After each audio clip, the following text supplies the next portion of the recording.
Ouais, salut tout le monde. Je voulais vous montrer des insectes que j'avais, mais c'est même pas des insectes en plus, que j'avais malgré moi. Mais du coup, que je me suis vraiment beaucoup renseigné à leur sujet et c'est pas nuisible pour mes cafards. Alors du coup, je vous présente le cloporte qui est lui. Ça m'a étonné parce que ça a beau ne pas vivre dans l'eau, mais c'est un crustacé. Attends, hop. Et il y en a plein partout. C'est vraiment les éboueurs des bois.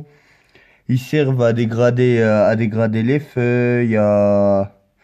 Quand un arbre il tombe, eh ben, il est dévoré par ces petites bébêtes-là.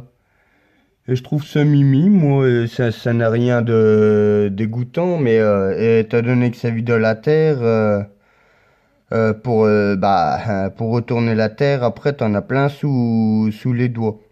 Mais c'est super ça. Regardez un tout petit bébé. Ils arrivent à avoir des reproductions dans ma boîte alors que je fais. C'est pas que. C'est parce qu'il y a il y a le climat qui va bien, il y a l'humidité, leur taux d'humidité qui leur va bien et tout, mais c'est pas fait pour parce qu'il n'y a pas de chauffage, il n'y a même pas de lumière. C'est une de mes boîtes d'élevage où j'élève la Pycnosceltus. La Pycnosceltus. Oh là là, ce nom, j'ai eu du mal à le retenir. C'est une blague qui vient d'Amazonie. Oh, le petit cloporte. Un crustacé, c'est pas un insecte et ça se rapproche. Ouais, mais ça vit même pas sous l'eau. Oh, les petits bébés là.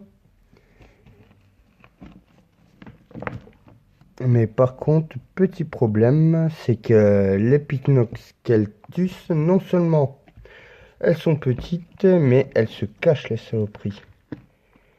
Ah, en voilà une. Oh, là vous avez eu du bol. Une adulte.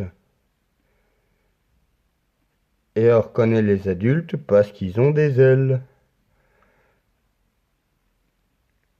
Et celle-là, ce qui me passionne le plus dans cette espèce-là, c'est parce qu'il n'y a ni mâle ni femelle. Elles se reproduisent, elles se reproduisent par parthénogenèse. Alors, une seule blatte, ça peut envahir un lieu. T'imagines? Mais non, il lui faut une condition optimale pour survivre. Il lui faut un taux d'humidité, ça vit dans la terre et tout. Et justement, on me l'a conseillé celle-là parce qu'elle détruit tout. Alors, ça nettoie tout le temps ton aquarium, quoi. C'est une blague qui est vraiment géniale parce que en plus, elles sont tellement petites qu'elles peuvent servir à l'alimentation des migalons. Parce que les migalons, c'est assez chaud par l'alimentation par rapport à leur taille parce que c'est vraiment petit, quoi. Mais les Pycnocelus, eh ben, elles peuvent. Mais ouais, ça, c'est les petits cloportes. Il y en a plus que de Pycnocelus alors que c'est mon bac d'élevage. Ah, tiens, un autre. Ah, putain, mais c'est d'une rapidité. Ah, il y en a une là, une toute petite là.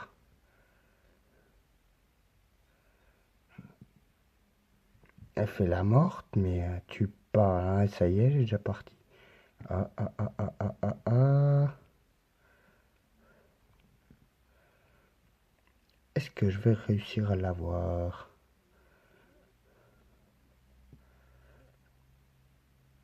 Et vous voyez, ça, c'est un juvénile, il a pas les ailes.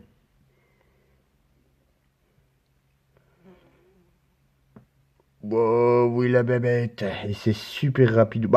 Comme la plupart des cafards, hein, je me répète beaucoup quand je dis que c'est super rapide. Mais je vous remercie beaucoup et abonnez-vous et partagez à vos potes. Oh, regarde le petit cloporte. Mais hallucinant parce que j'en ai pas mis un seul dans la boîte, étant donné que c'était que du terreau. Mais étant donné que c'est des blattes qui mangent tout et n'importe quoi.